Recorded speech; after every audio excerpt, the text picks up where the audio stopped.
Muito boa noite, você ligado aqui no programa do Homem Esporte, todas as 7 horas, todas as quintas-feiras.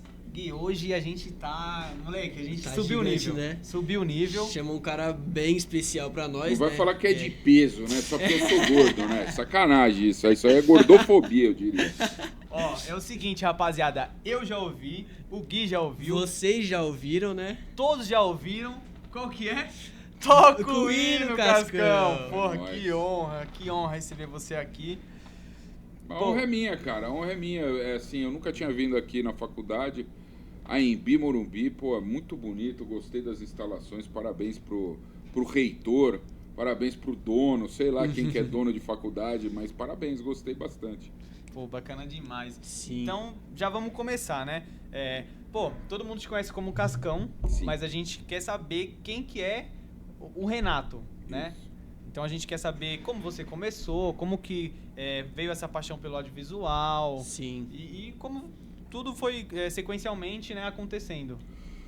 Bom, eu tenho 45 anos, né? Mas eu me formei em jornalismo também, assim como vocês. Espero que vocês terminem a faculdade, porque eu acho que o grande problema... E foi um problema da minha geração de jornalistas também, sabe? Eu acho que... sei lá, acho que 30% da minha sala ou da minha galera se formou de fato. O pessoal foi desistindo no meio do caminho, a necessidade de trabalhar. É muito difícil também, assim, a gente sabe da dificuldade de arrumar emprego, né? Sim. É um nicho, é um meio muito fechado para conseguir um emprego bacana, remunera-se muito mal também o jornalista. Ainda mais agora com o crescimento da inteligência artificial, os caras falam que isso vai dificultar ainda mais. De qualquer forma, nunca vai dificultar o talento, né? Nunca vai atrapalhar o talento. Por isso eu acho importante que vocês, que são estudantes, vocês se dediquem ao que vocês estão fazendo, porque é uma coisa importante. Eu tive a ideia de fazer o jornalismo porque eu jogava bola, né? Eu jogava bola na Portuguesa, mas era futebol de salão. Eu fiz até uns testes no campo e nesses eu estava até entrando no campo, no time de campo, mas num desses treinos do campo, coincidiu com o horário de uma prova que eu tinha no colégio na época. Eu não estava nem na faculdade ainda, eu estava no colégio, acho que era o segundo colegial, eu tinha 15, 16 anos. E aí eu optei pelo colégio, cara. Eu não sei, era alguma coisa da minha cabeça. Porque a grande verdade, depois a gente entra mais nisso daí. Sim. A grande verdade é que o futebol é muito, principalmente no Brasil, é muito a fome de jogar bola, né? Uhum. Quando você tem um pouco mais de condição, você opta, e se você tem um pouco mais de instrução também, você opta pelo colégio, pelo ensino. E eu optei por fazer a prova, acabei não indo, os caras acabaram me dispensando e no final das contas, talvez eu não tivesse talento, eu era um volante marcador, só batia nos caras. Então, eu tive que partir para isso mesmo. E, na verdade, uma forma de eu juntar a faculdade, que eu acho que é a mesma coisa que vocês, quer dizer, juntar o futebol com a profissão, foi optar pelo jornalismo esportivo. E de lá, nunca mais abandonei isso. Eu entrei na faculdade, acho que em 97. Eu entrei na faculdade e lá se vão, tô quase 30 anos de jornalismo esportivo. Caramba. Aí. Já é bastante tempo, mas E com bagagem. foi assim, Sim, né? bastante Foi bagagem. assim. Caramba, mano. Tempo de bagagem, tá ligado? E tipo assim, eu quero me formar em jornalismo, né? Também tenho um sonho de trabalhar numa empresa também de esporte, sabe? Faço futebol, que é um esporte que eu sempre gostei. Já tentei ser jogador, mas acabei não tendo aquele talento diferente e tal. Você tem panca, eu gordinho, você vai falar assim, puta, não Você tem é só estilo magricelo nenhum. só, Mas tá eu ligado? era magricelo também, faz parte, a vida muda, né? Aí depois eu comecei a me interessar mais pelo jornalismo, né? Comecei a querer acompanhar mais os jogos, ver mais a imprensa, ver sobre alguns técnicos, até táticas, sabe? O que me interessou muito. Sim. Aí, tipo, eu queria saber pra você o que, tipo, é um conselho pra alguém que quer se formar em jornalismo e quer levar isso como sua carreira profissional, sabe? Cara, eu acho que você tem que ter resiliência e perseverança. Você tem que acreditar no que você está fazendo. No começo é difícil mesmo. existem as dificuldades, as faltas de oportunidade. Sim. No começo você vê assim, putz, será que vai dar? Por isso que eu disse que muita gente desiste. Eu fiz faculdade com o Everaldo Marques, que hoje é narrador da Globo, que é meu parceiro. Cara, mas o Fred Júnior, que era repórter da Rádio Jovem Pan e hoje está na Rádio do Neto.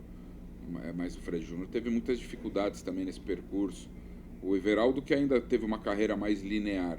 É difícil, cara. Assim, a boa parte enveredou ali para assessoria de imprensa. Mas como eu disse, de cada 100 alunos ali da faculdade que a gente se formou, 70 desistiram no meio do caminho, foram para banco, foram para outros segmentos. O que eu acho é que tem que acreditar, cara. O principal, você tem que acreditar no seu potencial e acreditar que vai dar certo. Como tudo na vida, cara. Você não tem que amar a profissão, né, Cascão? Você tem que gostar do que você quer, você tem que ter convicção do que você quer. Por isso que também tem muita gente que troca, né? A gente percebe, pô, faz o primeiro ano, o segundo ano, depois troca. Minha filha faz faculdade de Direito, eu tenho, pô, será que é? Nunca vi esse lance do direito na vida dela. Mas, enfim, a gente quer acreditar que seja uma coisa que ela gostou. Para falar bem a verdade, eu acho muito cruel, e eu sempre pensei isso daí, muito cruel, uma criança de 17 anos, que é quando a pessoa normalmente entra, não sei se ainda é 17 que entra na faculdade. Sim. Eu entrei com 17. Você decidiu o que você quer pro resto da sua vida. É uma coisa muito, muito foda, né? De qualquer forma, eu tinha convicção. Eu era um dos que tinha convicção que era a coisa que eu queria. Não tinha outra coisa para mim. Óbvio que depois que a gente trabalha tanto tempo na área, você começa a enxergar outras coisas. Tipo, eu gosto também da área de turismo, que eu gosto de viajar. Eu gosto de algumas outras coisas também. Mas na minha cabeça é o futebol que me criou, que me formou. Sim. E é a coisa que eu realmente gosto. Então, para mim, é perseverança, é convicção, perseverança e resiliência. Resiliência é você ter paciência, calma, né? Aquele negócio de você ter a paciência de esperar o seu momento. E buscar também, né? Não é... Você não pode ficar... Por exemplo, eu não tive quem indicasse nada. Eu tive que correr atrás, cara, no começo, assim. Eu não tinha pai, mãe que trabalhava na área, não tenho muito longe da área de jornalismo. Eu tive que correr atrás, batia de porta em porta, ia nos lugares. E foi assim que começou, né? Na verdade, já embalando o meu início aí, eu era um amigo meu que trabalhava na Rádio Bandeirantes e a minha faculdade, ela pegava bastante estagiário a Rádio Bandeirantes pegava bastante estagiário da minha faculdade. Sim. E pegou esse meu amigo, e o meu amigo me indicou. Então, na verdade, eu acabei sendo um dos indicados. Meu amigo, inclusive, é o Fabrício Potter, que trabalha comigo no Alambrado Alvinegro, que é meu canal no YouTube. Caramba. Então, ele é padrinho da minha filha. Então, quer dizer, isso, olha só, é um amigo meu do primeiro ano da faculdade, do primeiro dia da faculdade, e a gente tá junto, por isso que é importante. Ó, amizade, Vocês acham que certeza. assim, depois some? O Fabrício é meu parceiro há 30 anos aí. Então, que loucura. E aí a gente começou, eu fui pra Rádio Bandeirantes e lá eu conheci o Neto. E ali foi um momento chave da minha vida inteira, que ele era o ídolo da minha geração. Sim. Como imagino que para vocês têm 20 anos, seja o Tevez, não sei, não, menos, né? O ídolo da geração de vocês 18, é o Jadson, acho, né? Pode ser. Jadson, então, o Jô, o Jadson, que vocês são bem novos. Que geração de Corinthians ruim que vocês pegaram também, viu, meu? Os caras jogaram muito, mas, pô, perto desses do passado aí. É que a gente teve azar de pegar, né? O que... O Marcelinho. Essa Cássio, geração foi a melhor. Cássio. Cássio. Vamos falar o Cássio, é melhor o Cássio. O Cássio é o único dos caras da atual geração de Corinthians que representa de verdade esse lance do corintianismo, de verdade, cara que jogou pra caralho. O resto, os outros, o Jô foi um puta artilheiro e tal, mas não jogou tanto, assim. O Jadson também foi um bom camisa 10, mas não jogou, não limpou a chuteira do Neto, enfim. Sim. E o Paulinho, o Paulinho também não... O Paulinho foi um volante importante. Figura emblemática, Paulinho, né? Sim. Eu acho que o Paulinho é um cara que figura, assim, entre os maiores aí. Mas não limpa a chuteira do Rincon também. Isso. Teve uns dos caras do bons, né? Vampeta, tinha muito cara bom de bola. Pô, então a gente já tá Sim. no momento perfeito aqui pra falar Fala de do Corinthians, Coringão, né? pô. O Coringão. Cascão já trouxe à tona o Alambrado Alvinegro, a importância que é da amizade que a gente sempre traz à tona aqui, né? Sim. Sempre alguns convidados acabam falando de amizade, como tudo começa, que nada Sim. é à toa, né? Mas, pô, Cascão, a gente viu agora, saiu hoje, segunda-feira, hoje é até dia 26 de maio, o Hugo Souza foi convocado para a Seleção Brasileira. Que falta que isso pode fazer pro Corinthians? O quão o Corinthians elevou o Hugo Souza com toda a trajetória da carreira dele, né? E como que pode estar sendo isso dele estar sendo convocado e como pode repercutir, sabe? Cara, é o seguinte, eu acho que a seleção brasileira perdeu credibilidade por todo o sistema político de dentro da CBF, que, enfim, 3 presidentes acusados de corrupção, um de assédio sexual, esse último de falsidade ideológica. Então, a CBF e a seleção brasileira de tabela perdeu credibilidade. Isso foi muito ruim.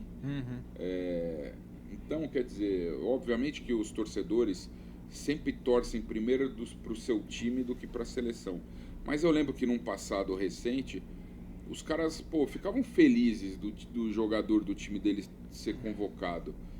Hoje em dia a gente fica puto, né? Fala, exatamente. Vai tirar. E é uma realidade, cara. Eu acho que o Hugo merece sim. O Hugo é um dos melhores goleiros do país, merece a convocação, não tenho dúvida disso. Uma convocação super merecida. Joga demais. Aliás, fez uma defesa incrível no jogo do Atlético Mineiro. Contra o Rony, né? Ex-Palmeiras, né? Acho que ele já foi com gosto já. Mas a verdade é que a gente tem que ver como é que vai ser essa nova seleção com o Ancelotti, o italiano. Primeira vez na história que a seleção tem um técnico gringo. Sim. E eu, de verdade, eu que sou muito crítico à CBF, à seleção, que não gosto, não gostava, cara, A entidade não te agrada. Mas eu faço fé que dê certo, sabe? Sim. Trocaram o presidente da CBF, eu vi aí pela internet que também foi nos esquemões políticos aí, Sim. vocês devem ter visto. Foi mas, cara, eu de quero pai pra filho, toda essa parada. Mesmo assim, eu quero acreditar que o Samir seja um cara de personalidade, que de fato plante uma sementinha ali de coisas positivas na CBF. Agora, não tenho dúvida, falando do Hugo, que, vai acabar com o Corinthians, né? Tem posições ali chave pro Coringão. O goleiro, você tirar o goleiro do Corinthians, o centroavante, que a gente já perdeu machucado, que vai ficar 2 meses fora, que é o Yuri Alberto. Isso, exatamente. E o Garro, que a gente já perdeu, Sim. cara, o Corinthians praticamente derrete. A verdade é assim, o Augusto Melo, que é esse presidente aí que está envolvido com corrupção, que Esquema do Vai da Bet, não é? Vai de Bet. Vai de Bet, que foi indiciado pela Polícia Civil, que pode até ser preso. Ele fica falando aos 4 ventos aí sobre que o Corinthians tem um elenco maravilhoso. O elenco do Corinthians é bem meia boca. Sim. É bem fraco mesmo. E, por exemplo, o Yuri Alberto machucou Héctor Hernandes, que não tem a menor história no futebol, uma coisa ridícula. O nosso goleiro vai ser convocado, vai jogar no lugar dele. Que também eu não sei se entra aí nessa pausa acho que não, né? Nessa pausa do Mundial de Clubes, esses 2 jogos do Ancelotti, os 2 primeiros jogos, tem que ver quando. Não acredito que não, porque eu sei que o primeiro jogo é contra o Paraguai, Já dia agora? 10 de junho. 10 de junho. O Corinthians vai perder. O Corinthians vai ficar sem o Hugo em jogos importantes. Na Neoquímica Arena, inclusive. Então. Na Neoquímica Arena. Porque o Corinthians tem mais 2 jogos pelo Brasileiro e tem esse jogo e tem um. Eu não sei quando vocês vão colocar no ar, mas vai ter o jogo do Huracan agora, né? Sim. Então o Hugo vai acabar desfalcando. E o Matheus Donelli não está preparado para ser o Não tem a goleiro mínima do condição, né? Corinthians. Então, E mais não passa segurança também, né? Então, o reserva do Hugo é o Donelli, que não tem condição de ser goleiro ainda do Corinthians. O reserva do Garro é o Igor Coronado, que é um pé de rato, que não joga, não sabe, que está enganando aí. Tá enganando pegando mesmo. o dinheiro do Corinthians sem jogar nada. E o reserva do Yuri Alberto é um espanhol que nunca jogou bola na vida. Ou seja, o Corinthians está... Eu ia falar um palavrão aqui, mas como a gente está na faculdade... Um ambiente mas o Corinthians está universitário. F, pronto. Tá, Então, tipo, falando do Corinthians, aí também falando do presidente, também tem casos, tipo, da base, né? Que é do nada, o Corinthians de um ano para outro começou a contratar muitos jogadores jovens e até jogadores que, tipo, era do filho do presidente, de algum patrocinador do Corinthians. Então, tipo, o Corinthians deixou de formar jogadores bons pra, tipo, pegar qualquer moleque, tá ligado? E só vai. Aí, tipo, não vamos ser que nem um Palmeiras ou um Flamengo que vai lapidar um jovem e mandar, tipo, conseguir ganhar um dinheiro, que é o que o Corinthians precisa, pô. Porque o Corinthians precisa de um dinheiro, de uma venda, que eu acho que o único que vai chegar a isso, eu acho que vai ser o Breno Bidon. Exatamente. O grande problema das categorias de base dos clubes em geral, e não é só o Corinthians, mas o Palmeiras realmente é referência, virou referência, é um lugar mais fácil dos caras fazerem trambique e ganhar dinheiro nas costas do clube. E uma categoria de base, ela só existe por uma razão, que é reforçar o time principal. Sim. Só que eles usam essa categoria de base para benefício próprio. Eles, eu digo, todos os dirigentes de clube de futebol. No caso específico do Corinthians, virou uma vergonha, porque a mídia segmentada do Corinthians, como ela está muito atuante, muito forte, ela está expondo muita coisa que tem acontecido. Para vocês terem ideia, eu perdi um pouco a conta. A última vez que eu vi eram 87 jogadores contratados pela categoria de base na gestão do presidente Augusto Melo. Para vocês terem ideia, Palmeiras e Flamengo juntos, não tem 20 jogadores de base inscritos. Então, quer dizer, é evidente que tem muita coisa errada que acontece nas bases dos clubes, principalmente na base do Corinthians. Se tem solução, eu acho que passa muito pelo profissionalismo, que é o que você falou. O Palmeiras hoje tem uma gestão de categoria de base, aliás, gestão no clube inteiro profissional. Sim. O Flamengo um pouco menos, eu digo profissional mesmo, né? Uma coisa mais... Porque o Palmeiras acaba sendo uma SAF sem ser SAF, porque tem um dono. O Palmeiras tem uma dona, mas não é oficialmente uma dona. Ela fez um jeito lá, arquitetou uma forma, sabe lá como, né? A base de muita pizzada, muita também. Mas ela chamou para ela. O Corinthians, ele faz... Os dirigentes são todos vagabundos, a verdade é essa. Todos vagabundos e fazem só coisa errada. Se eles fossem, de fato, comprometidos com a história do Corinthians, o Corinthians tem um potencial muito maior que qualquer um desses aí. Qualquer outro clube. É a maior torcida. O Corinthians uma marca gigantesca, né? É o torcedor mais consumidor, é o Corinthians. Exatamente. Então, é uma pena que seja gerido... Aliás, eu conversei bastante com o Romeu Tuma Júnior, que é o presidente do Conselho Deliberativo. Ele garantiu que em breve o Corinthians vai fazer uma reforma no Estatuto, que o Estatuto já estaria até redigido, que aí sim conseguiria mudar alguma coisa dentro do clube. Do contrário, vamos continuar nessa lama aí, como corintiano, tendo que aguentar 301 caras decidindo... 301 conselheiros e ali uns 4 mil sócios, ou seja, você tem uma torcida de 33 milhões de corintianos, sendo que 4 mil sócios e 301 conselheiros decidem o futuro do clube. É uma vergonha. E, tipo, é doideira também pensar no retrospecto que o Corinthians tem como presidentes, né? Tipo, a gente teve anos com a RT, Renovação e Transparência, e depois, tipo, acho que foi em 2022 para 2023, a gente teve o Augusto Melo, e a gente até pensou, o Augusto Melo vai chegar e provavelmente vai ser um cara diferente, já que ele é um cara que não é do mesmo pessoal. Da panela. Mas na real é que é tudo... Só que é tudo faria do mesmo saco. Tudo faria do mesmo saco. A verdade, cara, é assim, ó, se você parar pra pensar, o grande problema é que existe um lance de corromper.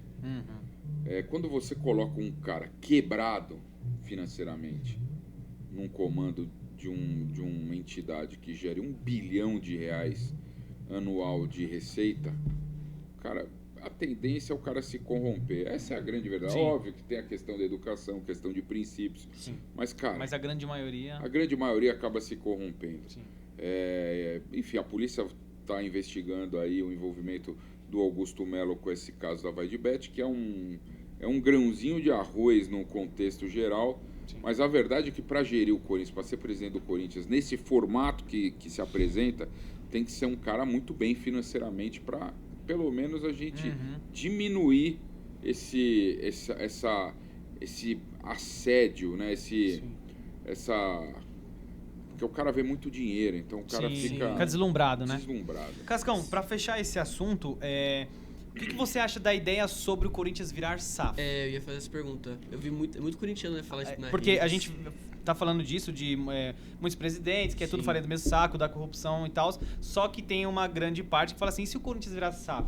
Só que a torcida em si já fala, cara, isso é irreal, não tem como o Corinthians virar SAF, porque o Corinthians é o Corinthians e vai morrer Corinthians. Sim. Eu acho que existe muita ignorância quando se fala desse assunto. SAF, que é a Sociedade Anônima do Futebol, é um clube empresa, é uma forma de você profissionalizar o clube. Quando se fala que a torcida é contra, porque a torcida comprou essa ideia dos cartolas, picaretas que lá estão, de falar assim, o Corinthians não é time para ser vendido. E não é bem essa ideia. Existem vários formatos de SAF. Existem formatos como a do Green Bay Packers, que é um time de futebol americano, onde tem mais de 500 mil sócios. São 500 mil donos.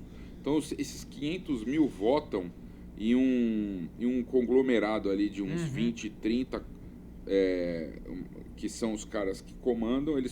Eles contratam um CEO, e se o CEO não for bem, eles demitem o CEO. Então, na verdade, tem vários formatos. No Bayern de Munique também tem um formato de SAF Deixa na mão do povo, né? Aqui no Brasil, de fato, algumas SAFs não viraram. Sim.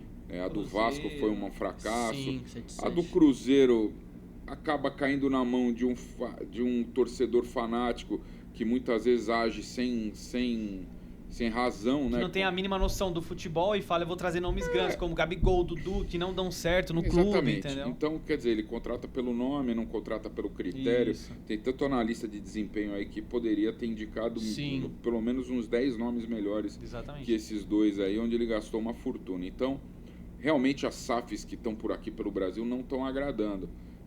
Já o do Bahia é o do Grupo City, não é bem uma SAF, é outro modelo. Eu acho que tudo tem que ser estudado, mas de repente eu era contra a SAF. Mas tendo em vista que tá difícil tirar o Corinthians da mão desses picaretas, eu já começo a ser a favor da SAF, sinceramente. Bom, pra gente já fugir um pouco desse assunto, a gente agora vai, Cascão, pro ping-pong. Bora. Tá? Então bora lá. Nossa primeira pergunta. É ping-pong, tá? Rapidão. Tá. Seu ídolo no Corinthians? Neto. Uma camiseta mais pesada do Timão. Eu gosto de 90, óbvio, que me traz boas recordações. Jogo que mais te fez perder a voz? Pô, cara, foi o do Mundial e eu tava trabalhando, hein, meu, mas eu gritei pra caralho. Um jogo que te emocionou muito? Olha, um jogo que me emocionou muito, que me marca, é um jogo meia boca, mas realmente foi marcante. Foi um Corinthians e Cianorte pela Copa do Brasil 2005. O Corinthians tinha perdido o primeiro jogo de 3-0. Aquele ano o Corinthians nem foi bem na Copa do Brasil. Mas na volta o Corinthians tomou 1-0 e tinha que fazer 4 para ir para os pênaltis, 5 para classificar e ganhou de 5. Aquele jogo foi legal. Um ritual antes de ir para o estádio? Bom, o ritual antes de ir para o estádio é... Agora, ultimamente, eu tenho levado minha filha, né? Então é combinar com ela vai em todos os jogos comigo, mas sempre foi colocar a camisa do Corinthians por baixo da camisa que eu tô. Caramba! Vamos ver aqui. Se não fosse o Corinthians, vocês torceriam pra algum outro time? Ah, não tem como. Eu sou corintiano desde... Nasceu corintiano, corintiano. Um parceiro fiel de arquibancada? Minha filha Helena, minha filha mais nova, tá sempre comigo. Uma loucura que você já fez pelo Corinthians? Eu fui... Já peguei aí, a gente pegou... Fomos de... Eu sou da Gaviões da Fiel também, né? Fomos pro... várias... Rolê de busão aí. Mas eu lembro um jogo marcante pra mim, eu fui pro Rio de Janeiro, numa Libertadores, acho que vocês vão lembrar, uma Libertadores, o Corinthians acabou até perdendo o jogo, de 1-0, o Ronaldo tava no time, que chegou aqui, depois a gente acabou sendo eliminado, foi na Libertadores, Corinthians e Flamengo. 2010, eu acho que foi, né? 2010. Foi o jogo no Rio, uma chuva desgraçada. Pô, perdemos esse jogo de 1-0, porque o Corinthians tinha um lateral chamado Moacir, que fez uma cagada, fez um pênalti lá, e o Adriano fez o gol. Mas chegou aqui, depois o Corinthians ganhou, tava 2-0, acho que 2 gols do Ronaldo, fenômeno, um do Dentinho, não lembro. E aí no final, no segundo tempo, o Lazarento do Wagner Love fez um gol. Sim. O Corinthians acabou eliminado, mas foi uma loucura esse jogo do Corinthians. Fora que eu fiz tanta merda, tanta coisa errada. Então eu lembro que na Libertadores de 98, 99, aquela do Mar... bebi demais, aí dei barraco no meu prédio. Puta, é um monte de cagada. Se eu for contar as besteiras que eu fiz, puta, a gente sai aqui só amanhã. Cascão, e aquela comida clássica que não pode faltar no pré-jogo? Pô, cara, no pré-jogo tem o sanduíche de pernil da porta do estádio, é tradição, sempre foi, né? Mas eu gostava do Pacaembu, né? Agora tá mais difícil. Sim. Mas ainda tem, ali quando você desce na Arthur Alvim, indo pro jogo, você tem que descer na Arthur Alvim, porque no Corinthians e Itaquera ainda tem a dificuldade ali, as barraquinhas estão mais desgueio, mas eu costumo descer na Arthur Alvim, comer o lanche de pernil ali, puta, é legal também, é uma tradição. E aí, Gui, quer falar mais alguma coisa? Tem mais alguma dúvida? Eu ia falar só sobre o Mundial pra ele, sabe? Pra perguntar pra ele qual é o time favorito pra ele de ganhar o título, sabe? Não, eu não tenho dúvida que quem vai ganhar o Mundial de Clubes é o time europeu, né? Não tem como, sim. É muita disparidade Real técnica, Madrid, muita disparidade financeira. Sim. Eu não acredito em nenhum dos clubes brasileiros. Mas você não acha que nenhum chegaria, tipo, pelo menos Não, acho que pode ser que chegue numas quartas, num formato que está se apresentando aí. Mas o brasileiro já vai ter dificuldade contra mexicano. Vai ter dificuldade. Sim. O Palmeiras, que não tem mundial, né? Eles perderam pro time do Egito, cara. Nossa, que time, então, é o Al-Ahly, né? Eles foram eliminados pelo Al-Ahly. O Tigre também lá. Perderam do mexicano. Então, cara, você vai falar o quê? Pode, milagres acontecem. Lógico que tudo pode acontecer, mas numa condição normal, um milagre pode acontecer no formato do Mundial daquele que o Palmeiras jogou. Sim. O Palmeiras quase empatou com o Chelsea e foi para os pênaltis. Mas milagre num campeonato longo como essa nova proposta da FIFA, eu acho muito difícil. Mas você tem algum time... Eu apostaria nos maiores aí. No Real Madrid. Times não tem grandes, como fugir desses maiores. E, bom, já aproveitando a polêmica, né, da opinião dele, eu quero também que você deixe a sua opinião sobre o Neymar, que agora não foi convocado, né? Tem um problema os problemas musculares dele, mas enfim, vira e mexe ele volta a jogar. Hoje é um cara muito mais businessman do que jogador, né? Sim. E qual que é a sua opinião sobre isso? Você acha que ele é realmente o cara da Copa? Ele tinha que estar na seleção? Quem é o Neymar de hoje? Vocês, por exemplo, a geração de vocês amam o Neymar. Sim. Os caras que trabalham comigo, que são mais jovens, amam o Neymar. Pra mim, o Neymar é um ex-jogador em atividade. Ele não joga mais bola, pra mim, esquece. Não vai jogar mais. Em alto nível, não vai jogar. Óbvio que o Neymar jogando nesse nível dele aí, ele é melhor que a maioria dos caras, porque tem um monte de jogador. Só que aí ele vem pro Santos, que é um time ruim, aí vai ficar mais difícil dele jogar. Agora, eu não vejo o Neymar mais em condição de servir seleção brasileira. Só se for nesses esquemões aí da CBF, mas... O Neymar não é mais um dos melhores jogadores do país, nem jogador mais ele é, na minha visão. Agora, eu não sou um cara desses críticos que nem o Neto que fala, o Neymar, porque ele tinha potencial. Sim. Cara, o Neymar fez o que ele tinha que fazer. Exatamente. Ele deu azar de ter jogado numa geração de Messi e Cristiano, que são dois monstros. Deu azar na seleção também, que também não tem mais outros caras como ele. Um monte de jogador ruim, Agora, ele fez o que ele tinha que fazer, velho. Ele ganhou todos os títulos possíveis, foi campeão da Liga dos Campeões sendo artilheiro, campeão mundial de clubes. É o artilheiro da seleção brasileira. Artilheiro da seleção brasileira. O Neymar é um monstro, velho. É um monstro. Chegou uma hora que ele quis curtir o dinheiro, a vida dele. Eu só acho assim, se eu tenho uma crítica a fazer ao Neymar é que ele pare de mimimi, sabe? De ficar discutindo na internet com os outros. Mano, tá milionário, vai curtir sua vida. Se eu fosse ele, eu falava, parei. Hoje eu sou cara da Kings League, vou curtir minha vida e tô nem aí pra ninguém, que se dane. Pronto, vive a vida dele e acabou. Agora, esse nhenhenhenzinho de ficar rebatendo comentarista ou influenciador em mídia social, eu acho uma bobagem.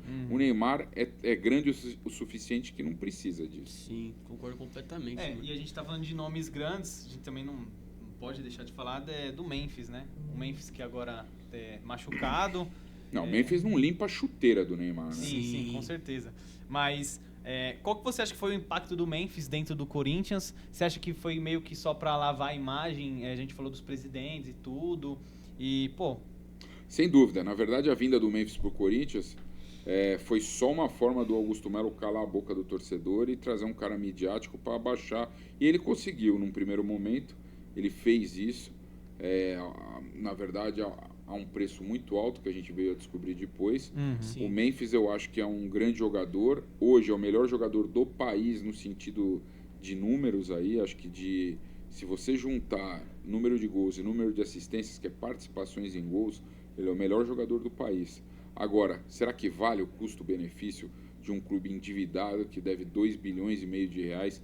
Você tem cabimento contratar um jogador que custa fixo 3 milhões, mas com variáveis que pode chegar até 4, 5 milhões de reais por mês? Então, cara, foi um investimento muito alto que fizeram para um jogador que é muito bom, mas que talvez não tivesse essa necessidade. Você conseguia contratar uns 3 caras bons com o valor dele. Agora, eu criticar o Memphis, eu tô sendo, assim, tecnicamente ele é um cara diferente, é um cara que faz a diferença pro Corinthians. Eu tô analisando de uma maneira no custo-benefício com a cabeça de dirigente de futebol. Agora, como torcedor, que viesse mais 10 Memphis pro Corinthians. Com certeza. Bom, senhoras e senhores, que programa, que honra, que podcast. Valeu. Senhoras e senhores, esse foi Renato Nalesso. Isso. É isso mesmo? É isso. Renato, fiquei com receio na pronúncia. Renato Nalesso, mais conhecido como Cascão. Agradecer a honra pela sua presença, pelo tempo disponibilizado. Deu uma moral pra gente. Deu uma moral imensa pra gente aqui.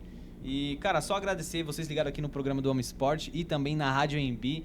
É um cara fundamental aqui, sabe, diretor do programa dos Donos da Bola, tá trazendo ele aqui pra AMB Morumbi. É algo assim... Absurdo e extraordinário. Vocês podiam ter nota a mais por isso, né? Então... Pô, professor, ajuda os caras aí, desconto né? na mensalidade. Desconto na mensalidade é legal. Eu, como pai, sei quanto é importante isso. Então já ajuda nós. Senhoras e senhores, muito obrigado. Eu sou Kaique Duarte. Eu sou o Guilherme. E... Cascão. Cascão. É nóis, valeu, tamo junto.